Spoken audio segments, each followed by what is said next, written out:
Sentence করতে তো 10 minute লাগে। হ্যালো ডিয়ার ভিউয়ার্স, আজকের আমাদের আলোচ্য বিষয় ইন্টারোগেটিভ সেন্টেন্সের ন্যারেশন। তো ইন্টারোগেটিভ সেন্টেন্সের ন্যারেশন করতে হলে আমাদের যেখানে পরিবর্তন করতে হয় সেই টু এর পরিবর্তে আস্কড, কমা, ইনভার্টেড কমা তুলে ইফ। আর হচ্ছে ইন্টারোগেটিভ করতে আমরা সাধারণত জানি অক্সিলারি ভার্ব প্রথমে আসে, বাট আমাদের সেন্টেন্সটা যেখানেই থাকুক না কেন এদেরকে আমাদের অ্যাসার্টিভের মতো করে করতে হয়, অর্থাৎ সাবজেক্ট প্লাস ভার্ব হবে। তো এখানে আমরা টিনা বসিয়ে দিয়েছি, সেই টু এর পরিবর্তে আস্কড বসিয়ে দিয়েছি হিজ সিস্টার, কমা ইনভার্টেড কমা তুলে ইফ। এরপর হচ্ছে যেহেতু ইউ যেহেতু অবজেক্ট মানে সেকেন্ড পারসন, সুতরাং অবজেক্টকে ফলো করবে হিজ সিস্টারের পরিবর্তে শি। আর এই উইলটা সাবজেক্টের পরে গিয়ে এর পাস্ট ফর্ম হয়ে যাবে, বিকজ প্রেজেন্ট ফর্ম থাকলে পাস্ট ফর্ম হয়। সেন্টেন্সের বাকি পোর্শন বসে গেল। তো আমরা পরের সেন্টেন্সে যদি আসি, এই সেন্টেন্সে আছে ডাইনা সেই টু তপু। ডাইনা তপুকে জিজ্ঞেস করলো do you like to read poetry. তো আমরা এখানে সেই টু এর পরিবর্তে আস্কড লিখবো, তপু লিখবো, কমা ইনভার্টেড কমা উঠাইয়ে ইফ লিখবো। ইফ লেখার পরে আমরা কি করব, এখানে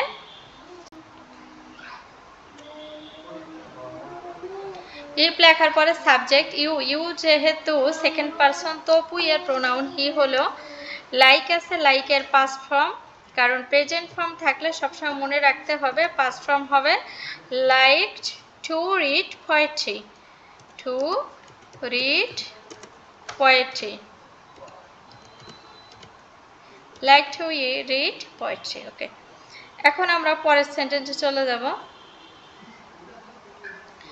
এখানে আমরা একটু আবার ভালো করে খেয়াল করি, ডাইনা সেই টু, তো সেই টু এর পরিবর্তে কি বসেছে, ডাইনা আস্কড। আর যেহেতু তপু ছিল, তপু এর জন্য আমরা কি প্রোনাউন ইউজ করেছি, তপু এর জন্য আমাদের প্রোনাউন হচ্ছে প্রোনাউন হি ইউজ করেছি, লাইকের পাস্ট ফর্ম লাইকড হয়েছে। আর এরপরে টু, তবে মনে রাখতে হবে যে শুধুমাত্র সাবজেক্টের পরে যে ভার্বটা এটাই ফাইনিট ভার্ব হয়, এর জন্য সাবজেক্ট অনুযায়ী পরিবর্তিত হয়। পরের যে ভার্বটা থাকে এটা নন ফাইনিট ভার্ব, এর জন্য টুর পরে রিডই থেকে গেল। তো আমরা যদি 3 নম্বরে আসি, 3 নম্বরে এখানে কি হয়েছে, Naina said to him have you stolen my pen, মানে নাইনা বলল যে তুমি কি আমার কলম চুরি করেছো। এটাকে আমরা যদি করি তো এখানে নাইনাই বসে যাবে। সাবজেক্ট যে নাইনা ছিল, নাইনা সেই টু এর জায়গায় আস্কড হিমই বসে যাচ্ছে, কমা ইনভার্টেড কমা তুলে ইফ বসানো হচ্ছে। এরপরে হচ্ছে ইউ যেহেতু সেকেন্ড পারসন, সো এই অবজেক্টকে ফলো করে হিম না হয়ে এখানে কি হয়ে যাচ্ছে, হিম না হয়ে কি হবে, হি।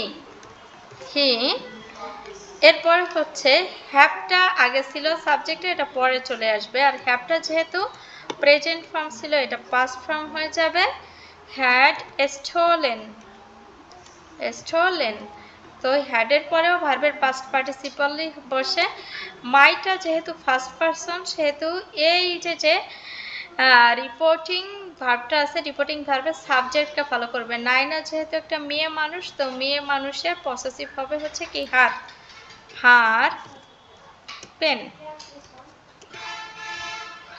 ওকে, সো আমরা এখন নেক্সটে যাব। এখানে 4 নম্বরে কি আছে, মীরা সেড টু মিতা। মীরা মিতাকে জিজ্ঞেস করলো will you meet me tomorrow, তুমি কি আমার সাথে কাল দেখা করবে। তো একই রকম করে সেই টু এর পরিবর্তে আমরা কি লিখব, সেই টু এর পরিবর্তে লিখব হচ্ছে আস্কড। এখানে মীরার মতোই বসে যাচ্ছে, মীরা সেই টু এর জায়গায় আস্কড, মিতার জায়গায় বসে যাবে মিতা, কমা ইনভার্টেড কমা উঠাইয়া ইফের পরে আমাদের সাবজেক্টের জায়গায় যাইতে হবে। সাবজেক্ট হচ্ছে ইউ, সেকেন্ড পারসন, মিতা এর প্রোনাউন হিসেবে শি এর পরে উইল আসবে। তো উইলের যেহেতু প্রেজেন্ট ফর্ম ছিল, এটা আমাদের পাস্ট ফর্ম হয়ে যাবে উড এর পরে বাকি অংশ মিট, মিট, এখন মি আছে, মি যেহেতু ফার্স্ট পারসন সাবজেক্টকে ফলো করবে, তো মি এর জন্য কি হবে হার। টুমরো যদি থাকে তাহলে আসে হচ্ছে নেক্সট ডে। টুমরো এর পরিবর্তে কি বসে নেক্সট ডে। ওকে, সো পরে যদি আমরা আসি এখানে কি আছে, Tina said to the man, Tina লোকটিকে বলল হোয়াট আর ইউ প্লেইং, তুমি কি খেলছো। তো এখানে আমরা কি করব, টিনা বসে গেল, টিনা said to এর পরিবর্তে asked the man, comma inverted কমা তুলে ইফ এর মতোই বসবে। এখানে মনে রাখতে হবে ডব্লিউএস কোশ্চেনগুলো যদি থাকে তাহলে সেক্ষেত্রে আমরা ইফ ব্যবহার করলেও এখানে কিন্তু দেখতে পাচ্ছি ডব্লিউএস কোশ্চেন, সরি যেখানে ডব্লিউএস কোশ্চেন থাকে না অর্থাৎ শুরুতে অক্সিলারি ভার্ব থাকে সেখানে ইফ ব্যবহার করেছি। যদি ডব্লিউএস থাকে সেক্ষেত্রে আমাদের কানেক্টর হিসেবে এই যে কানেক্টরগুলো থাকে আর কি, ডব্লিউএসগুলো থাকে, এটাই কানেক্টর হিসেবে ব্যবহৃত এখানে। তাহলে আমাদের ইফ না ব্যবহার না করে ওয়ার্ডই বসবে। এবার ইউটা সেকেন্ড পারসন, দা ম্যান এর প্রোনাউন হবে কি হি। হি এর পরে এখানে আর হলেও এখানে পাস্ট ফর্ম হবে ওয়াজ। হি ওয়াজ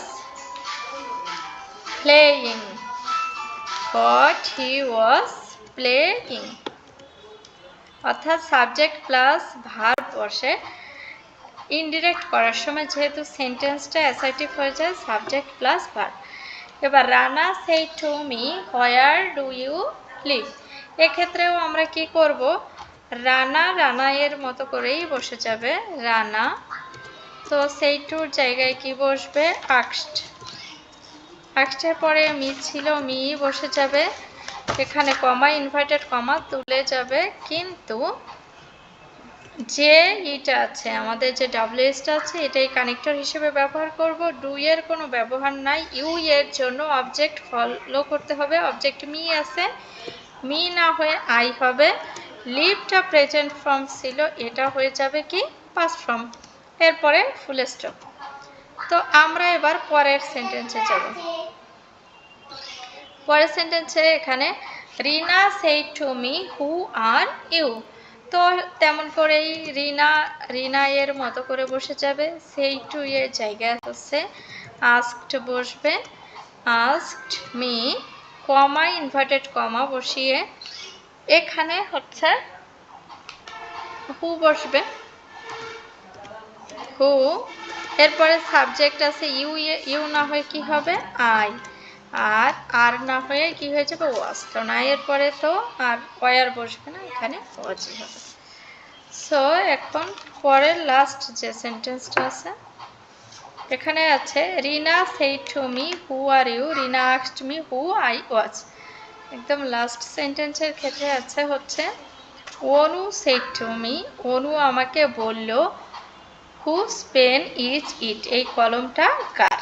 তাহলে এখানে আমরা অনু এর মতো করে অনু লিখে দিলাম, সেইডের জায়গায় আস্কড লিখে দিলাম, আস্কডের পরে মি লিখে দিলাম, কমা ইনভার্টেড কমা লিখে এই যে অবজেক্টটা হুজ পেন, এখানে হুজ পেনই বসে যাবে, হুজ পেন, হুজ পেন। এরপর হচ্ছে সাবজেক্ট প্লাস ভার্ব হবে, এখানে সাবজেক্ট হচ্ছে ইট আর ভার্ব ইজ ছিল, ইজ না হয়ে পাস্ট ফর্ম হয়ে গেল কি present form. Okay dear viewers, তো আমরা দেখছি যে ইন্টারোগেটিভ সেন্টেন্সের মেইন যেখানে পরিবর্তন করতে হয় সেখানে হচ্ছে সেইডের জায়গায় আক্সড বসাতে হয়, আর যদি আমাদের অক্সিলারি ভার্ব দিয়ে সেন্টেন্স শুরু হয় ডব্লিউএস, তাহলে সেক্ষেত্রে আমাদের কানেক্টর হিসেবে ইফ ব্যবহার করতে হয়, এরপর সাবজেক্ট প্লাস ভার্ব হয়। আর আগের মতোই নিয়ম অনুযায়ী ভার্ব প্রেজেন্ট ফর্ম থাকলে পাস্ট ফর্ম থাকলে পাস্ট পারফেক্ট, আর হচ্ছে যদি যে কোনো মডেল থাকে যেগুলো আসলে পাস্ট ফর্মেই আছে, যেমন হ্যাড কুড, এগুলো যা আছে এটা আনচেঞ্জেবলই থাকে। তো আমাদের সবসময় মনে রাখতে হবে যে যদি ডাব্লিউএস থাকে কানেক্টরে ডাব্লিউএসই বসবে এবং সব ক্ষেত্রে ইনডিরেক্ট করার সময় অ্যাসার্টিভ বসবে, অর্থাৎ সাবজেক্ট প্লাস ভার্ব হবে।